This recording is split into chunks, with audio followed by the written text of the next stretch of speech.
How to fix Umamusume login problem? Well, in order for you to fix this issue, the very first thing you want to try doing is move into the application Umamusume.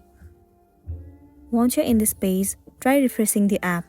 Close the application and then reopen it. Try to enter your login credential and log into your account. If not, head over to your app store. In the source bar, search for Umamusume. Move into this app. Right here, instead of open, if you see the option of update, then your application is not up to date and it might be the reason that you're facing the login issue. In this case, tap on update and update the app. Once you've got the updated version, the next thing you want to do is head over to the settings of a device. Move into general and then move into iPhone storage. In this page, search for the application Umamusume and then move into it.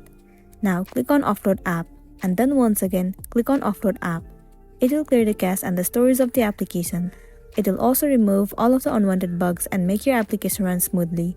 This might also fix the issue that you have been facing and then you'll be good to go. So that's the wrap for this video. If this video helped you, give it a like and check out our next tutorial. Thank you.